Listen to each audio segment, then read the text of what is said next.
નમસ્તે વિદ્યાર્થીની બહેનો, ધોરણ 9 વિષય સામાજિક વિજ્ઞાન, પ્રકરણ 10, જેનું નામ છે સરકારના અંગો, તેનો પહેલો પાઠ આપણે જોવાનો છે. જો વિદ્યાર્થીની બહેનો પાઠમાં તમે રસ ધરાવશો, સમજશો તો મજા આવશે, નહીંતર બધું ઉપરથી હાલ્યું જશે.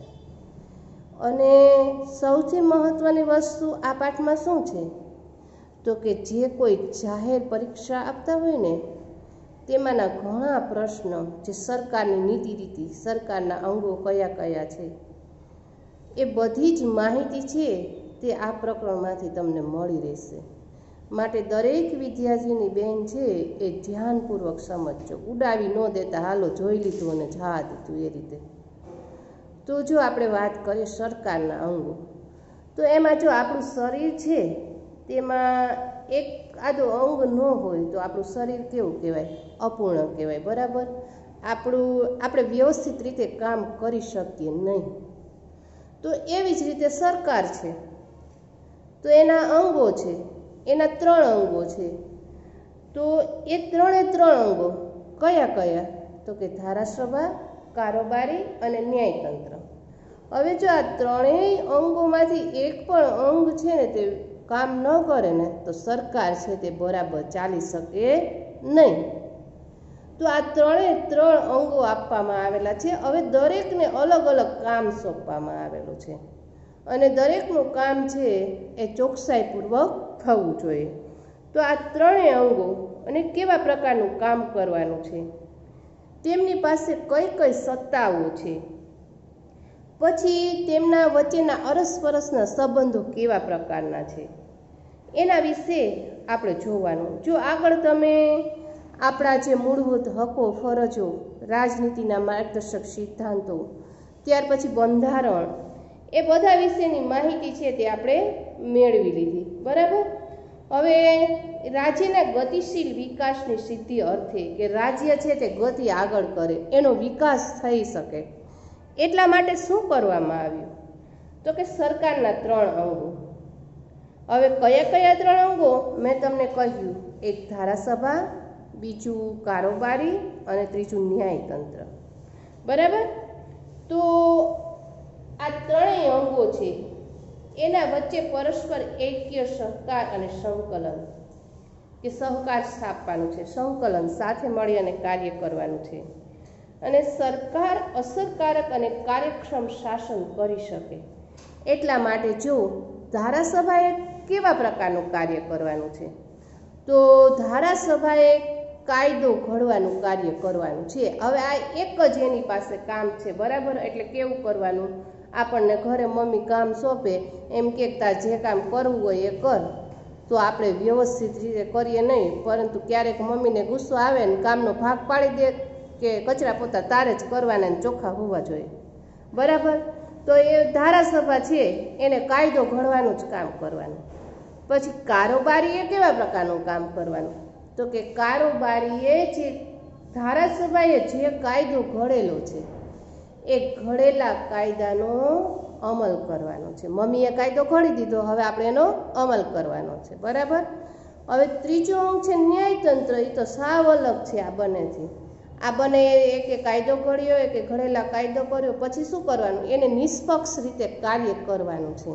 હવે જો કોઈ કાયદાનો ભંગ કરે ને તો ન્યાયતંત્ર એને સજા અથવા દંડ આપવાનું કાર્ય છે તે કરવાનું છે.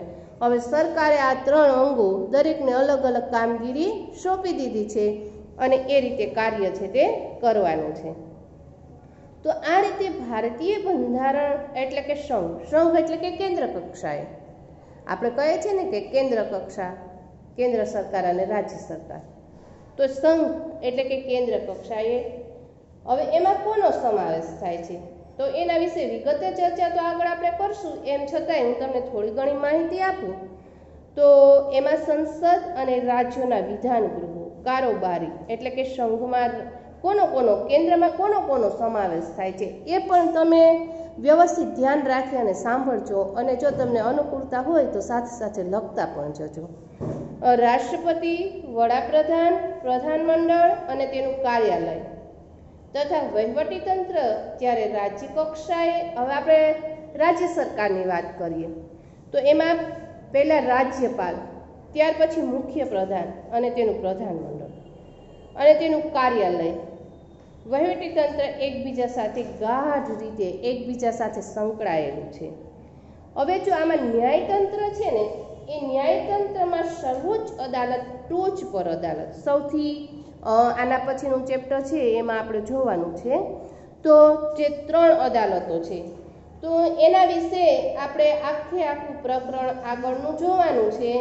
હવે જો ખાસ કરીને આપણે જોઈએ એમાં તો કે જો ટોચ પર સર્વોચ્ચ અદાલત, ત્યાર પછી વડી અદાલત અને જિલ્લા અદાલત અને છેલ્લે ટ્રાયલ અદાલતો, આ 3 અદાલતો છે એના પ્રકારો. તો એમાં ટોચ પર સર્વોચ્ચ અદાલત, વડી અદાલત, તાબાની અદાલતો, જિલ્લા ન્યાયાલયો અને વિશેષ ખાસ અદાલતો, જુદી જુદી કાયદા ઘડવા માટેની અદાલતો છે તે આવેલી છે. તો આ રીતે ન્યાયતંત્ર છે એ ધારાસભા અને કારોબારી બંનેથી તદ્દન અલગ છે. શા માટે? તો કે એને ન્યાય કેવો આપવાનો છે, પલ્લું હોય એ કઈ બાજુ નમવા દેવાનું નથી, નિષ્પક્ષ આપવાનો છે. તો આ રીતે સ્વતંત્ર અને સુગ્રહિત એ ન્યાયતંત્રને કાર્ય કરવાનું છે. ભારત જુદા જુદા ઘટક રાજ્યનું એકમોનો બનેલો સંઘ રાજ્ય છે. હવે એમાં કોઈ પણ ઘટક રાજ્ય સ્વતંત્ર કે સાર્વભૌમ નથી. ભારત સંઘ અને રાજ્ય કક્ષાએ સંસદીય પદ્ધતિની રાજ્ય સરકારો વતી સત્તા વિશ્લેષ એટલે કે બધાને કામની વહેંચણી કરવાની સિદ્ધાંત અનુસાર સત્તા વિશ્લેષ થયો હોવાથી કે જો મેં તમને આગળ જ કહ્યું કે બધું જ કામ એક ઉપર ઢોળી દઈએ તો કામ છે તે વ્યવસ્થિત રીતે થાય નહીં, એટલા માટે તો કામના ભાગ પાડવા પડે છે. તો એટલા માટે આ જે સત્તા વિશ્લેષનો સિદ્ધાંત કે ધારાસભા કારોબારી વચ્ચે ગાઢ અને પરસ્પર સંબંધો છે. આ બંને અંગો વચ્ચે એકબીજા સાથે જોડાયેલા છે, ગાઢ સંબંધો છે. જ્યારે ન્યાયતંત્ર છે તે અલગ છે, સ્વતંત્ર છે, નિષ્પક્ષ છે અને તેનું વિશિષ્ટ સ્થાન છે. બરાબર. હવે આપણે જોઈએ સત્તા વિશ્લેષનો સિદ્ધાંત. તો જો રાજ્ય સરકાર વતી જે કાર્યો કરે છે તે કેવા છે, એકબીજાથી જુદા હોય છે. હવે આ ત્રણેય અંગોના કાર્યો એકબીજાથી ભિન્ન તથા દરેક કાર્યમાં વિશેષ પ્રકારની નિપુણતા, કે દરેકને કંઈક નિપુણ હોય. આપણે કોઈ વ્યક્તિને કામ સોંપીએ તો આપણને એનામાં કંઈક જોવા મળે નિપુણતા, તો જ આપણે સોંપીએ, નહીં તો શું કરીએ, એ ઉલાળીઓ કરી દે કામ, તો કેવી રીતના આપણે સોંપી શકીએ. તો દરેક વ્યક્તિમાં નિપુણતા એટલે કે જુદા જુદા અંગો દ્વારા જુદી જુદી વ્યક્તિઓ દ્વારા કાર્યો થવા જોઈએ અને છેલ્લે દરેક અંગે પોતાનું અલગ અલગ કાર્ય કરવું જોઈએ. તો આ રીતે સત્તા વિશ્લેષ એટલે કે સત્તાઓ સોંપવામાં આવે તો એ સત્તા વિશ્લેષ થવાથી સત્તાના બેફામ ઉપયોગની સંભાવના છે તે ઘટે છે. જો દરેક સત્તા બધાના હાથમાં હોય તો શું કરે, બેફામ જેમ આવે તેમ તેનો દુરુપયોગ થાય ને, ઉપયોગ ન થાય. તો એટલા માટે તો આ સંભાવના ઘટે છે. આ ત્રણેય અંગોના કાર્યને લીધે સરકારનો વહીવટ છે તે સરળ અને કાર્યક્ષમ બને છે. એટલા માટે તો સત્તા વિશ્લેષ કરવી ખૂબ જરૂરી છે. ફોર એક્ઝામ્પલ તરીકે મેં તમને શરૂઆતમાં જ કીધું, ધારાસભા એટલે કાયદો ઘડવાનું કાર્ય, એટલે કે એની સત્તા છે તેનો દુરુપયોગ કરે ન કરે. તેથી કારોબારી ન્યાયતંત્ર કેટલીક એવી સત્તા હોય છે જેથી ધારાસભાને નિયંત્રણમાં રાખી શકે છે. એ જ રીતે કારોબારી પણ ધારાસભા અને ન્યાયતંત્ર દ્વારા અંકુશ મૂકવામાં આવે છે અને તેથી જ ન્યાયતંત્રને ધારાસભા અને કારોબારીથી પણ નિયંત્રણ મૂકવાની કેટલીક સત્તાઓ છે તે આપવામાં આવેલી છે. હવે આ જે સરકારના 3 અંગો એમાંથી પહેલું અંગ આપણે ધારાસભા વિશે ચર્ચા કરીએ. તો ધારાસભા વિશે જોઈએ તો વિદ્યાર્થીની બહેનો આપણને સૌને ખ્યાલ જ છે કે ભારત છે તે કેવો દેશ છે, તો કે લોકશાહી દેશ છે. તો આ લોકશાહી દેશ પ્રજાસત્તાક રાજ્ય છે. એમાં શું હોય છે, લોકોનું પ્રતિનિધિત્વ હોય છે. એમાં સંઘ એટલે કે કેન્દ્ર કક્ષાએ સંસદ. હવે સંસદ એટલે શું એ આગળ હું તમને કહું છું. સંસદમાં અને રાજ્ય કક્ષાએ વિધાનસભામાં જોવા મળે છે. દેશની મહત્વની અને સર્વોપરી સંસ્થા છે તે સંસદ છે. ભારતીય સંસદમાં કોનો સમાવેશ થાય છે?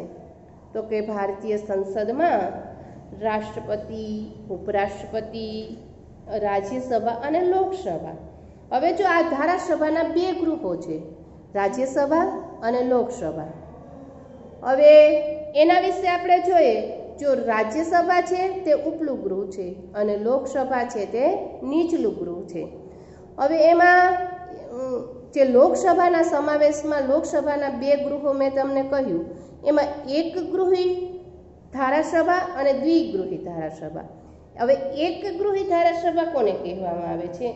તો કે જ્યાં ધારાસભાની એક જ ગૃહની બનેલી હોય છે, તેથી તેને એક ગૃહી ધારાસભા કહેવામાં આવે છે. અને દ્વિગૃહી એટલે કે જ્યાં ધારાસભા બે ગૃહોની બનેલી હોય છે, તેમને દ્વિગૃહી ધારાસભા કહેવામાં. હવે એના વિશે હું તમને કહું. જો મેં તમને કહ્યું કે સંઘ કક્ષાએ ધારાસભાનું ઉપલું ગૃહ એટલે કે રાજ્યસભા, બરાબર, અને નીચલું ગૃહ એટલે ધારાસભા. હવે રાજ્ય કક્ષાએ ધારાસભા, વિધાનસભા અને વિધાન પરિષદ એ બે ગૃહ. કેન્દ્ર કક્ષાએ શું? જો આમાં ગોટા ન મારતા એટલે ખાસ ધ્યાન રાખજો. કેન્દ્ર કક્ષાએ રાજ્યસભા અને લોકસભા, અને રાજ્ય કક્ષાએ વિધાનસભા અને વિધાન પરિષદ, આ બે ગૃહ. હવે જો વિદ્યાર્થીની બહેનો, મોટા ભાગના રાજ્યોમાં એક જ ગૃહ છે, વિધાનસભા. તમે વિધાન પરિષદ એવો શબ્દ છે તે ક્યાંય સાંભળેલો? ઓછો સાંભળેલો હશે.